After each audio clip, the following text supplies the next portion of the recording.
రాహుల్ గాంధీని ఎవరికన్నా చూపిస్తే పోతుంది మానసిక నిపుణులకి. ఎందుకంటే మంత్రి జయశంకర్ తీరుతో మన విదేశాంగ విధానం కుప్పకూలిపోయింది అట. ప్రపంచ చరిత్రలో జయశంకర్ విదేశాంగ విధానం కుప్పకూలిపోయింది అన్నోడు ఒక్కడు లేడు. ఈయనకేందో జయశంకర్ పిచ్చి పట్టేట్టుంది. ఎందుకంటే ప్రపంచవ్యాప్తంగా జయశంకర్ పర్ఫెక్ట్ విదేశాంగ విధానం చేస్తున్నాడు. ఎవ్వడూ నోరు విప్పలేనటువంటి స్థితికి తెచ్చాడు. అమెరికానే వణుకుతోంది జయశంకర్ దెబ్బకి. ఇప్పుడు ఏమన్నా అమెరికాలో ఉన్నటువంటి సోరోస్ గ్రూప్ వాళ్ళ కోసం ఇట్లా మాట్లాడుతున్నట్టున్నాడు ఈయన. వాళ్ళ ఏజెంట్ కింద పనిచేస్తాడు కదా ఈయన. చైనాకు ఒక ఏజెంట్, సోరోస్కి ఒక ఏజెంట్.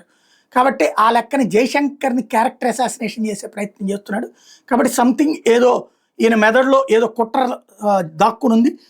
తాజాగా పృథ్వీరాజ్ సింగ్ చౌహాన్కి వ్యతిరేకంగా మహమ్మద్ గోరీతో చేతులు కలిపిన రాజ్పుత్ ప్రభు జయచంద్ పేరు ధ్వనించేలా జయశంకర్ని జయచంద్, జయశంకర్, జయ జయ అని సంబోధిస్తూ రాహుల్ ప్రశ్నల వర్షం కురిపించాడు.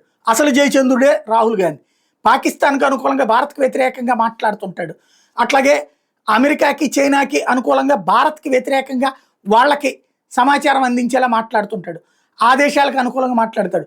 భారత రాజకీయాల్లో జోక్యం చేసుకోండి అని మాట్లాడేటటువంటి జయచంద్రుడు, బహిరంగ జయచంద్రుడు, ఈ కాలపు జయచంద్రుడు రాహుల్ గాంధీని అన్నటువంటి విషయం మర్చిపోతున్నాడు. అలాగే పాకిస్తాన్ చర్యలు ఖండిస్తూ ఎందుకని ఒక్క దేశం మన వెనక నిలబడలేదు అంట. ఏమన్నా బుద్ధుందే ఈయనకి? భారతదేశం చేసిన దాడులకి ఒక్కళ్ళు కూడా ఖండించాల. అదే సందర్భంలో పాకిస్తాన్ దాడులు ప్రతి ఒక్కళ్ళు ఖండించారు. మరి నిద్రపోతున్నాడో లేకపోతే ఇప్పుడే నిద్ర లేచి వచ్చి ఎవడన్నా రాసిచ్చిన ప్రకటన చదువుతున్నాడో తెలియట్లేదు. భారత ప్రయోజనాలు ఎందుకని ట్రంప్కు పణం పెట్టారు అట. ఏం ప్రయోజనాలు పొందాడు ట్రంప్ మన దగ్గర నుంచి?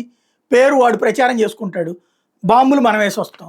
దానికి ఏం చేయాలా? ట్రంప్ని చాచి 4 చెంపదెబ్బలు కొడదామా? పోనీ ఈడు వెళ్ళిగొట్టొస్తాడా? లేదు. ఇదో విచిత్రం. కెమెరాలు ఎదుట మాత్రమే ఎందుకని మీ రక్తం పొంగుతోంది, వట్టి ప్రసంగాలు గట్టిపెట్టి ఆ ప్రశ్నలకు సమాధానం చెప్పండి అంటూ రాహుల్ చెప్తున్నాడు.